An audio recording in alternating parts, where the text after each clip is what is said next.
mi se sviđa. Meni. Ovo je zakon, idemo ih isprobati. Okej.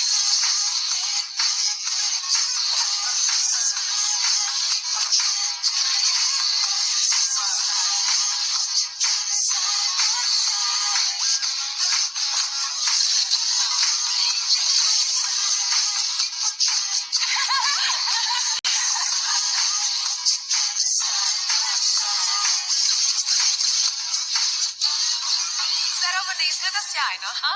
Wow. Emily, zanimljivo, ali ne. Ali što? Samo pokušavam biti jaka kao ti i ostali. Ha, ha! Ti si jaka. Na svoj način. Emily, ti si predobra.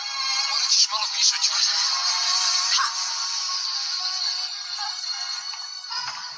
Hej, Spike! Vidiš li ti nešto što ti se sviđa? Hej, to je ona cura Mia!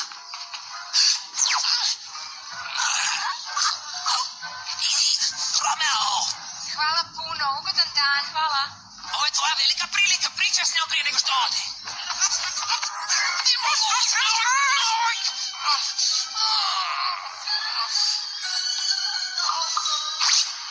Hej, pogledaj, to je njeno!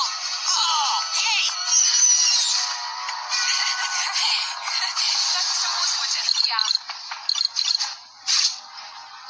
Spike, nemoj samo tamo stajati! Stižemo odmah. Hej, Mia! Drago, otišla je! Ali vidi! Imamo listicu! I vozačku dozvolicu! Njena slika je stvarno lijepa. Da?